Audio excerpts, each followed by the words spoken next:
Attention, you're listening to The Todd Huff Show, America's home for conservative, not bitter talk and education. Be advised, the content of this program has been documented to prevent and even cure liberalism, and listening may cause you to lean to the right.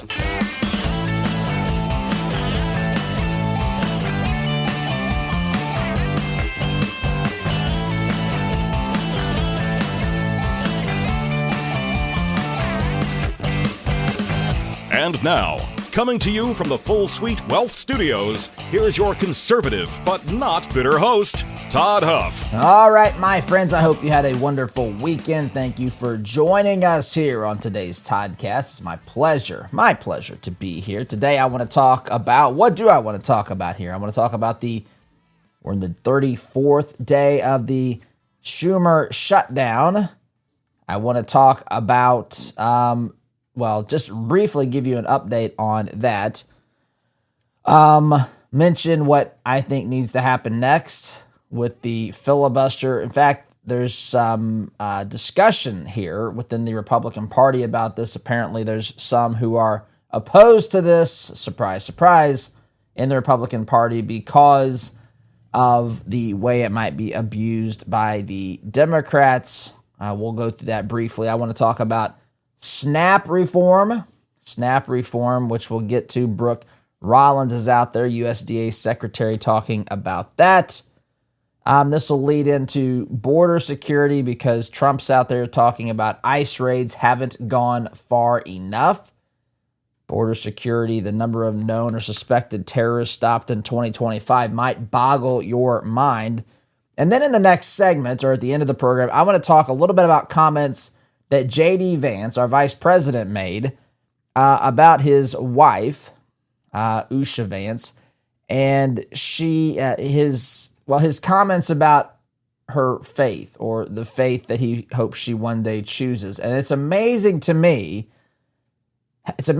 how people distort, misrepresent, get angry about his comments when it's actually the most wonderful thing a husband or a spouse could wish for another spouse in this particular case. So anyway, I want to get to that, and there's probably a lot more that we'll get to as well. I've got an announcement about a guest on tomorrow's program. Lots to get to here today, my friends, and I'm glad to be here with you. You know, one of the biggest challenges that we as conservatives have is finding ways to ensure our values align with everything we do. That includes how we invest our money. That's why I love what the team at 4-8 Financial is doing. They specialize in biblically responsible investing. That means they screen out companies that don't align with our faith and our values. So we're not funding things that go against what we believe in. Forget about what we believe in. What the scriptures teach us is good and moral and righteous. It doesn't fund. It prevents us from funding those things. So they do that heavy lifting for us. We don't have to do the hours of research and all that. This can get complicated, but they've got the tools and resources to figure that out for us, helping make sure our investments align with our purpose, goals, and beliefs. So you can take a free assessment right now to see to what degree or how your investments align with your values. All you have to do is head on over to 48financial.com/Todd. Again, 48financial.com/Todd. 48 Financial, because our money should work for our values. All right. So let's get into it here today, my friends. As I mentioned off the top, we are on day number 34 of the government shutdown. We know that SNAP benefits have been impacted as of Saturday. This is, again, a strategy that the left, the Democrat Party, the Senate Democrats in particular, are employing. They believe, I've seen some polling to actually say that they have some success. They're getting some traction here, blaming Republicans for this, and saying that the Republicans are basically trying to starve people and take away their health insurance and everything else, when in reality, that's a bunch of nonsense. We've gone through this. I am tired of talking about this, to be quite candid. I'm tired of talking about this. This is such a cut and dry issue. I've lost interest. We have to. Here's where I stand on this. We have communicated this. I've seen Speaker Johnson communicating this.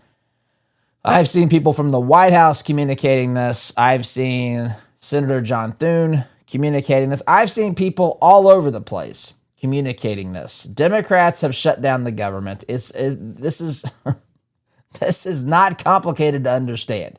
Yes, Republicans have a majority in the House, the Senate, and of course the White House, but they don't have a supermajority. I don't know how to make this any clearer. I'm going to say this louder for the people in the back. I know the vast majority of you are catching on, have known this from the beginning.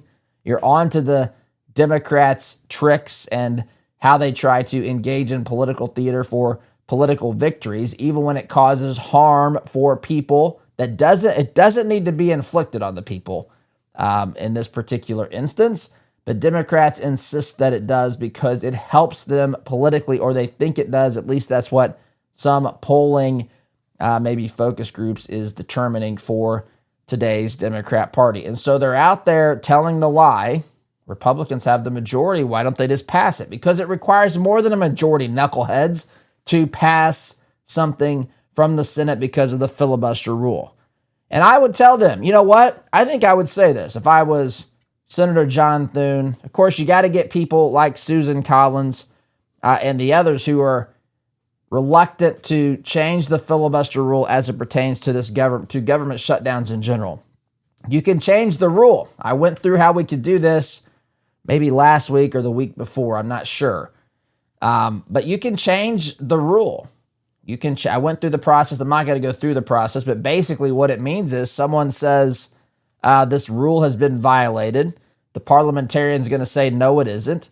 And so they're going to call for a point of order to say, well, we want to amend the rule so that it does prevent using the filibuster for this. And then that will require a simple majority vote. I don't know why they don't do this. Maybe they don't have the votes.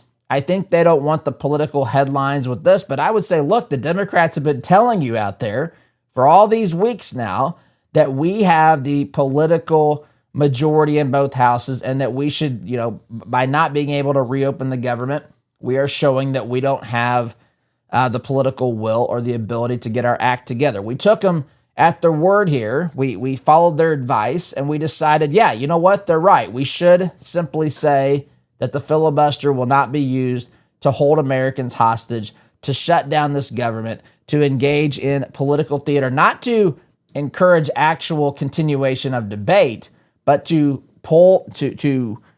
cause things to grind to a halt in our nation's capital. We have fallen victim, we have fallen prey to the tactics and the way that the left has been operating as a party. The Democrat Party has been operating ever since Trump came along, for sure, and this goes way back before Trump as well.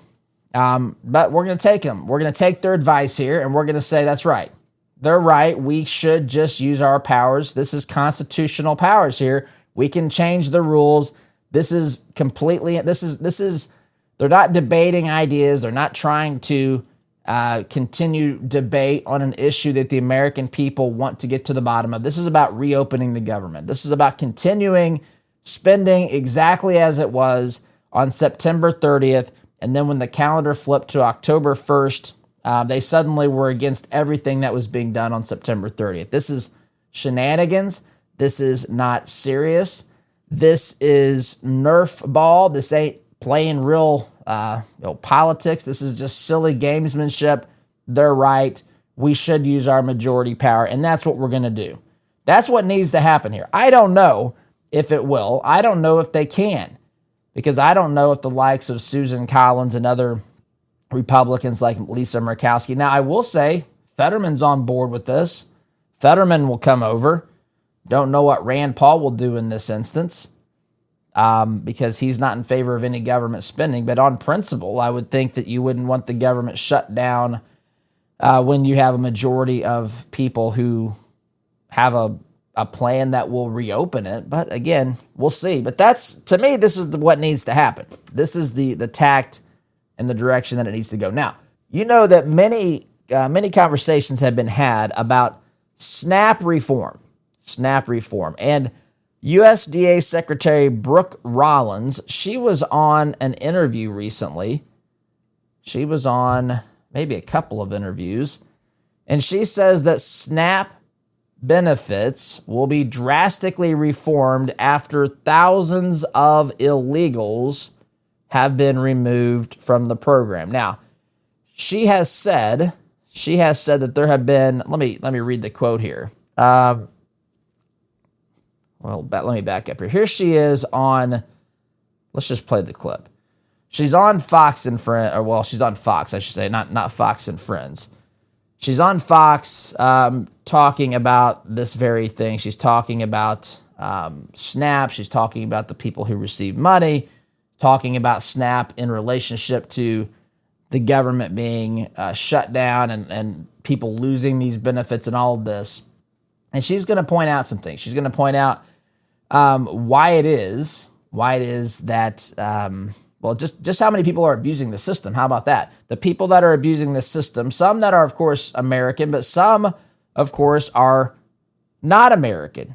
And it's remarkable to me, the number of people who willingly don't believe that our system is being, taken over, if you will, abused by people on that are not even Americans.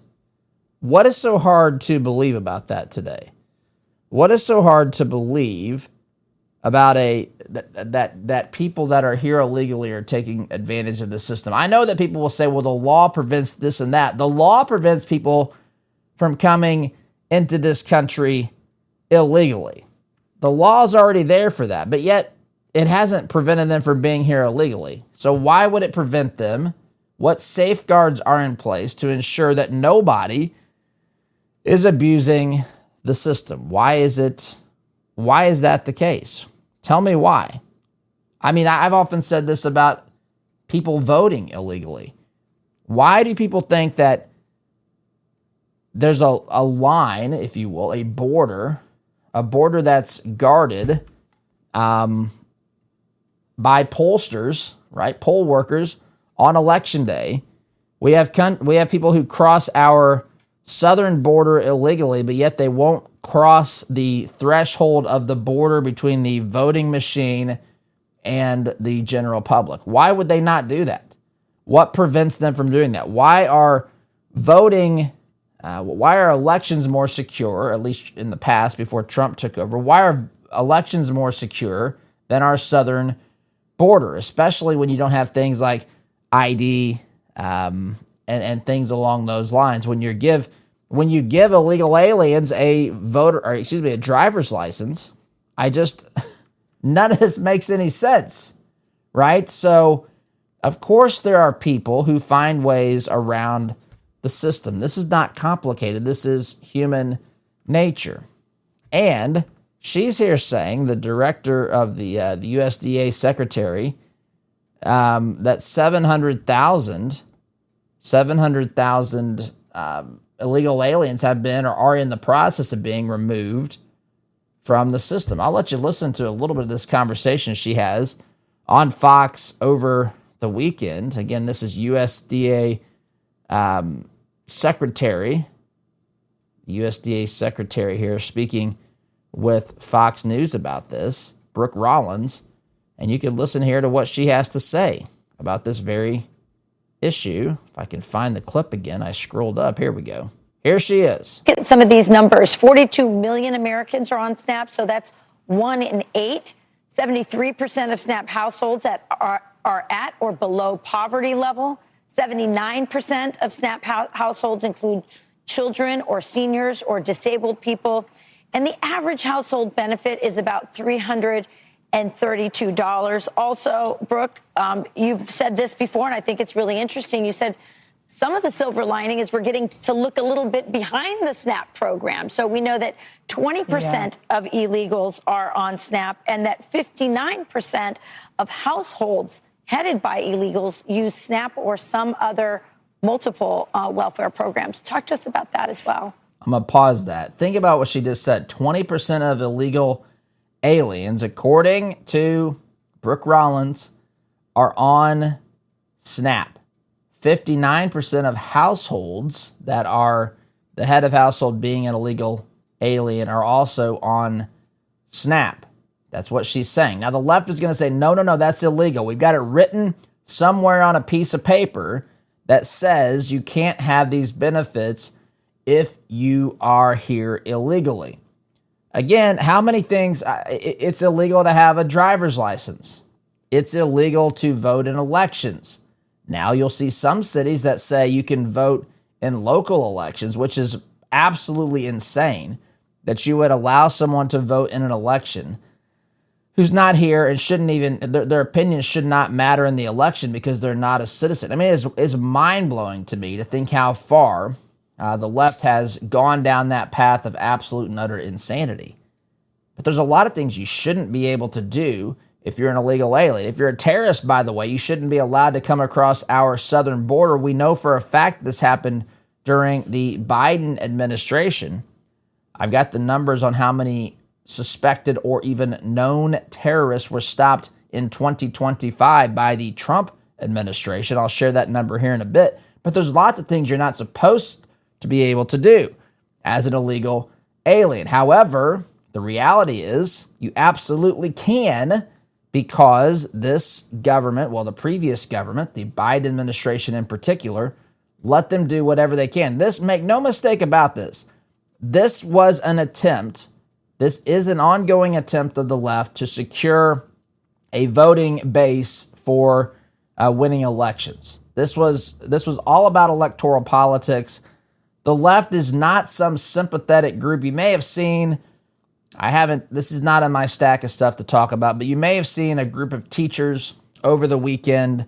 Actually, it was on Halloween. Halloween was Friday. A group of teachers posted a picture on, I believe it was the school's Facebook page. I could be wrong, but it said, what was it? What did the t-shirt say, Oz? Look it up real quick. What was it? Oz is a whisperer. I got to take the headphones off even to hear Oz. But there was a message. It said something like mission accomplished, or that's not it. Problem solved. Problem solved. There you go. So there's a group of teachers that look like they tie-dyed shirts to where it looked like half of it was soaked in blood, basically. And then it said across the front, what was it? Problem solved. Problem solved across the front center chest. Referencing Charlie Kirk.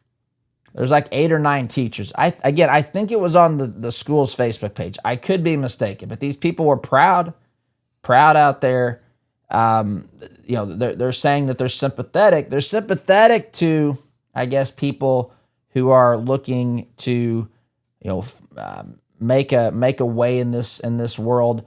But they'll celebrate the death of a father and a husband and someone that many young people looked up to and learned from. They'll celebrate. They don't take any lecture from these folks. These folks are living in absolute depravity. It's absolutely wicked. These people are not moral superstars or anything like that. In fact, if you go around this planet thinking that you're a moral example to everyone else, I would suggest you really reevaluate things, because none of us should think of ourselves that way. In fact, that's a quick way. The Bible says pride comes before the fall. I would caution anyone with that mindset to be very, very careful in thinking you've got it figured out, that you're the moral example for the world to follow. We've already got a moral example for the world to follow, and his name was Jesus. And candidly, he doesn't need the rest of us. He wants the rest of us to follow his teachings, to be made in his likeness, but not to be the example, but to be holy and set apart, and to be a reflection of him, to be more like him, because that's in all of our best interest. But that's another subject here. So getting back here to this conversation, she's asking about all these people who are on SNAP benefits and all this. And just listen to Brooke Rollins' response here. Well, A couple of things. There's been a lot of miscommunication out there on the program. But this is one of the first things we did when I walked in the day one of USDA, February 13th, is we sent letters to every governor in America being very clear that no illegal aliens can use SNAP. 0, 0, 0. We asked every state for the first time in history, and this was in February, to send us their data and let us, with Doge and a war room, actually start going through this data to better understand how this explosion of SNAP benefits happened under Joe Biden. We increased almost 40% on this program in just a couple of years under the Biden administration. Of course, we know they were trying to buy the election, but that's a conversation for another time. And since we have asked for that data, 29 states have complied. Of course, almost all the red states, a couple of couple blue states too. But in that data, and I haven't talked about this yet publicly, in that data we've studied about $100 billion in spend. We have found thousands and thousands of illegal use of the EBT card. We have been moving people off of SNAP. We've got almost 700,000 people, I think, we've moved off just since the president took office. We've arrested about 118 people. So this has been ongoing. But Rachel, to your point, what this conversation has allowed is a national spotlight on a broken and corrupt program. We found one guy in 6 different states getting a benefit. We found about 5,000 people that are dead who are still getting benefits. It is time to drastically reform this program so 100%. That we can make sure that those who are truly needy, truly vulnerable are getting what they need, and the rest of the corruption goes away and we can serve the American taxpayer. So we want to, number one, most important, get the government open, make sure the people that really need this money are going to get it. But guess what? There's a new sheriff in town. His name is Donald Trump, and this program will be reformed. We will hold people accountable, and we will be able to help those who really need it. Yeah, and that's exactly what should happen. This is what it sounds like when the adults are in the room, in control. No one's trying to take away. We can have a discussion on these actual programs, what the requirements are, whether or not we have them, whether states run them, whether, heaven, it would be great if the government didn't have to do this, if there were other mechanisms in place where the free market was solving some of these problems. But let's just say that this program is what we have to have. Why wouldn't you want it cleaned up? Why wouldn't you want the people who should not be on the program to be off the program? Now, not all of those folks are illegal aliens. Some of those folks are Americans who are abusing the system and so forth. That needs to be stopped, my friends. Also, what needs to be stopped is this segment, because I'm reaching the end of our time together. Friends, let me remind you, if you have a business, if you're in HR, if you're in marketing, and you're looking to put your logo on any item, Red, White, and Brand, a division of this program, is here to help you. Discount code Todd will get you 10% off your first order. Find out more at redwhiteandbrand.com. That's redwhiteandbrand.com. I have to take a time out, my friends. You're listening here to Conservative, Not Bitter Talk. I'm your host, the one, the only, the ever so beloved Todd Huff, back here in just a minute. Welcome back, my friends. There is a lot of confusion out there about a product called Kratom. You've probably heard some of the headlines, and most of them are based on synthetic junk and garbage that is not real Kratom at all.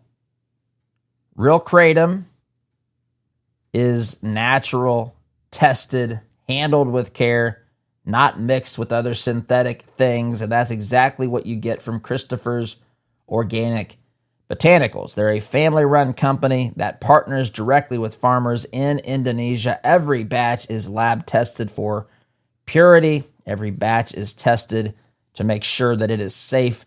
No chemicals, no fillers, no shortcuts. This is a trusted herbal option. It's been used for generations, and it's a real alternative for people looking for something that doesn't come with a warning label. Some of these other medications that come with warning labels that are a mile long. You can start with the Kratom Starter Pack. Coupon code Todd Huff gets you 10% off your first order. I encourage you to research this. I know, listen, I just told you there's a lot of misinformation out there, and that's what Christopher's wants as well.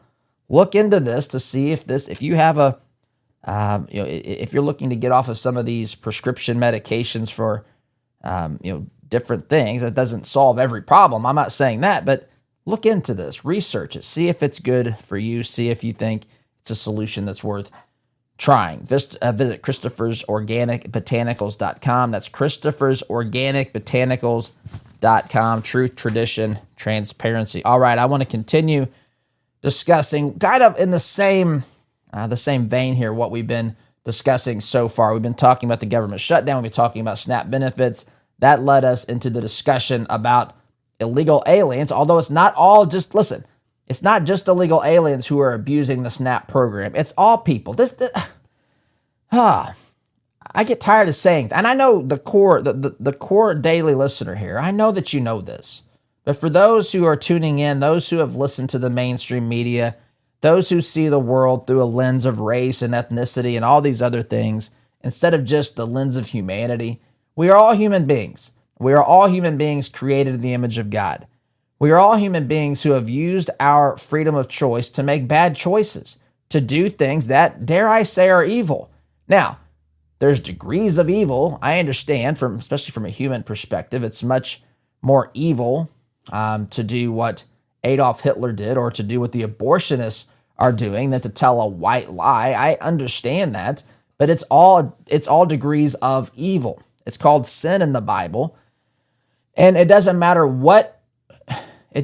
who you are, what's your background. You could be a follower of Jesus, or you could be the most hardcore atheist out there, anything in between, any other religion or anything, and still there's within every single group of people who do some really, really atrocious things. So in other words, there are people who would take advantage of SNAP benefits if given the opportunity, if they are American or if they're illegal aliens. This should not surprise anybody.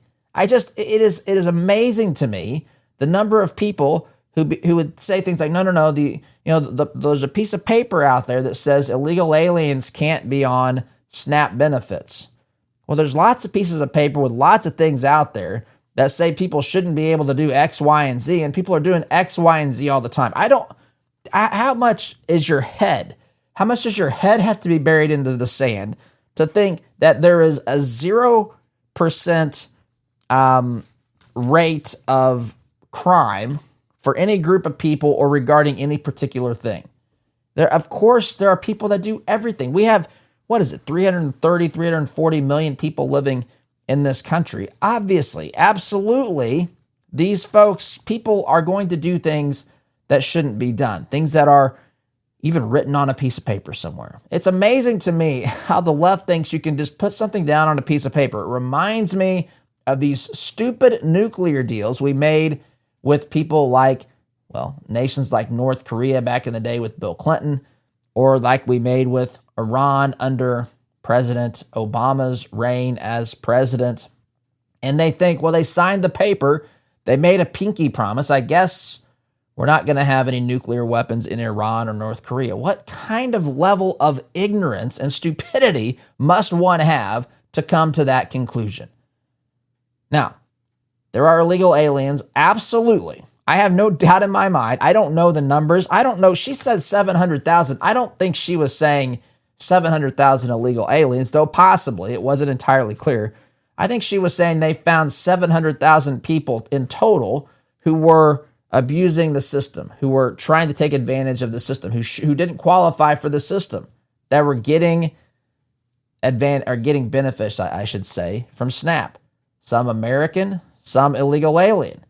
Listen, the people who are really, the guy that's in 6 states that's making a healthy living off of this, I think is worse. I think it's worse than the guy who's here illegally trying to feed his family. I also think that that's bad. I don't think either one should be allowed to happen. Both should be stopped. I mean, I don't understand there's so much that I've heard people say that statistically illegal aliens are less likely to commit crimes. And I just think that that's insane. Based on what? Based on data provided by states? By the way, did you hear, I should say, she just said the government's requested this data from the states. 29 of them have given them the data. 21 of them haven't. Or if you prefer Obama's numbers of 57 states, I guess that means, what is that? 30 or 29 states haven't given them the data. Either way, my friends, it's a lot of states haven't given them the data. And why? Why not? What do they have to hide? It's truly maddening. So that's what she's out there saying. The system is absolutely any system we have is being corrupted or being abused by somebody. This is beyond common sense. You put a speed limit sign up. I saw in Indianapolis, there's the highway that, most cities, big cities have an interstate that kind of encircles the city, or many of those do. Indianapolis has what's called 465. The speed limit used to be 55, which was a joke because if you ran 55 out there, you'd get mowed over. They've raised the speed limit, I believe, to 65. Do you think, because you put signs up every couple of miles or whatever that says speed limit 65, do you think that ensures, because it's written on the books, nobody should go faster than that speed? Do you think anyone is going faster than that? I mean, you know the answer to this. Of course, if you open a polling place on election day, there are going to be people, some percentage, who try to vote who shouldn't vote.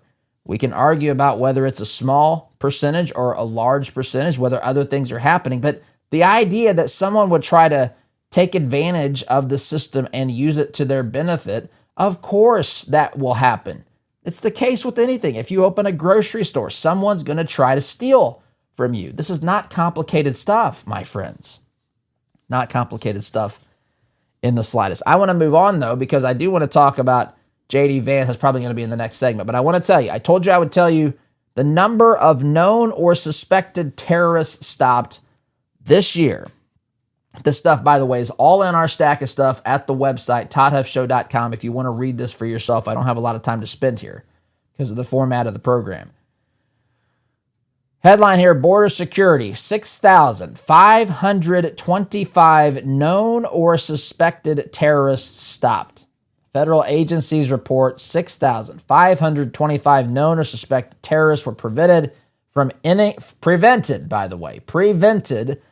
entering the U.S. this year, most at the southern border, spotlighting the national security stakes of immigration policy. 6,525 known or suspected terrorists were stopped. And then Trump's out there. I don't have a lot of time. I just got a minute here.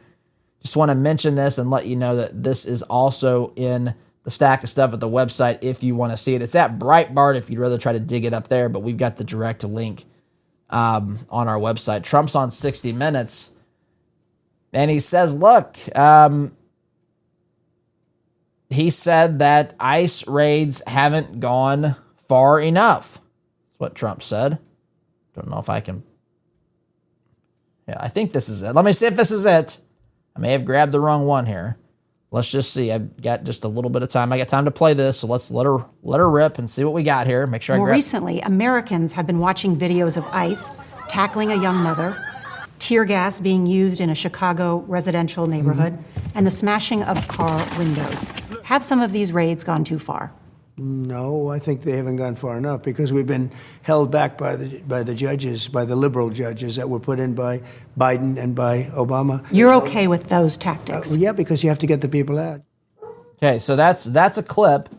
That's a clip of the full interview that they're teasing. But Trump's out there saying, no, we haven't gone too far. We haven't gone far enough. We've deported, what is it? I said this on the program the other day. I think the target by the end of the year is 600,000 deportations. It was 500,000 something as of right now. But 600,000 physical deportations is the goal by the end of the year. There's been I forget the number. It's somewhere around, when you factor in self-deport. I got to go. I looked at the clock. Quick time out, my friends. Back in just a minute. All right, my friends, I got a lot I got to get to. First thing I got to tell you is I was starting to say the number of people that have been deported, self-deported, is 1.6 million. I had to jump off. I glanced at the clock. I thought I had more time than I did. 1.6 million self-deportations this year. The goal of 600,000 physical deportations this year. So there's going to be somewhere in the neighborhood of 2.2 to maybe 2.5. That may be stretching it, depending upon how many other self-deportations happen between now and the end of the year. So 2.2, maybe slightly higher, up to maybe, as a reach, 2.5 million. Trump says we need to do more. And listen, there's a lot of Americans who would agree with those sentiments. I don't have time to talk about that because I've got two other things that I want to get to. First, my friends, have you ever noticed how some families seem to have a plan that lasts for generations? It's not by accident. Full Suite Wealth works with people who want their wealth to make a difference for years to come. Their team brings together high-level investment strategies like private equity, private credit, and options strategies with expert legal guidance. It's about making sure your vision becomes a reality for the people you love today and for them tomorrow as well. If you're looking to do more than just manage your money, if you want to leave a mark and build something lasting, take a look at Full Suite Wealth. Jason and his team will take good care of you. They've got a ton of services that'll help in ways that I think before you look into this, it's you can't even imagine. So, fullsuitewealth.com. Build your legacy, secure your future. Okay, two other things. First, I want to tell you tomorrow, just a real quick announcement. I mentioned this in the newsletter last week. And by the way, I would welcome your questions. I'm inviting onto a lot of Democrats won't come on this program. They prefer to make bold, bodacious claims on X and so forth rather than actually be questioned about them. So they don't want to come on this program and have a real conversation. If you know someone that is a Democrat, I welcome them. Look, we can be friends so much as it's up to me. I've learned that it's not all up to me, but I welcome you on this program if you have something of value to say, and it interests me. We've invited Bo Bai, who's a third generation. You might know the name Bai if you're a Hoosier. His grandfather was governor. His dad was senator and governor. Bo Bai is running for Secretary of State here. He's going to be coming on the program talking about redistricting, talking about just politics in general. I'm going to ask him about the Democrat Party. They've always positioned themselves, the Bai family has, as moderates. I don't know how you can be a moderate in today's Democrat Party, but I'll let him tell you how he can. Well, you can decide what you think. But that's the direction we're going in that conversation tomorrow, so I want to make sure that you let me know. And if you have questions you would like me to ask him, email them. Send them my way, todd@toddhuffshow.com. Or if you get the newsletter, just reply with your thoughts, which you already could have done. All right, is that everything? I think it is. The last thing I want to get to here, and I don't have nearly as much time as I'd hoped. Headline here, The Guardian. You'll find this in a lot of places. JD Vance repeats comments. He wants his wife, Usha, to convert to Christianity. Now, there's a lot of outrage about this. A lot of people that are saying this is intolerant. This is, I guess he's racist against his own wife, or he's just not in favor of her cultural beliefs and so forth. Let me tell you. Let's break this down. Again, I wish I had more time to talk about this. But the claims made by Christianity, the claims made by all religions are truth claims. So a lot of people want you to believe, and this is a superficial, I would say, an either insincere or very ignorant assessment of what you could call religion to be. Religion is the foundation of our worldview. I mean, and how we see the origins of how we got here on this planet, the way we answer the why am I here? What am I supposed to be doing? What's my purpose? All that kind of stuff. The way that we answer those questions are incredibly important. What happens to us after we pass away and leave this planet? Is that it? Are there more things to come? What have you? A lot of people would have you believe religion is just a set of fanciful stories to make people feel better and to help them cope with difficulties. I'm not saying that there's no person that looks at it that way and tries to comfort himself or herself with these stories, but I am saying that they're making a truth claim. And JD Vance, as a follower of Christ, let's take the names out of it because some of you can't stomach to even consider that JD Vance might be a Christian. But so just whoever, pick whatever person you want, whoever that person is who makes a profession of faith in Christ. What they are acknowledging is that Jesus was sent by the one true God, the creator of this universe, as a way to be reconciled with him so that we could live eternally with him in heaven, being made in his image, being basically having the Garden of Eden restored so that we can live in peace and harmony and just love and so forth on the other side of heaven, or on the other side of this life, I should say. And so why wouldn't he? Why wouldn't he want his wife to believe that? You know, it's not like he's trying to convert a Red Sox fan to be a Yankees fan. This isn't just a matter of opinion. Do you like chocolate or vanilla ice cream? This is something much more profound. This matters more candidly than anything else in all of creation, my friends. What you do with this question, how you answer this question about who God is, how you can relate to him, what he's done for you, and if you're going to accept his free gift of salvation. Of course he should want that for his wife. He wants that as a believer. You should want that for anybody. It's the will of God for all people to come to know him. I don't understand what the big fuss is here. But I gotta go. Thanks for listening, folks. SDG.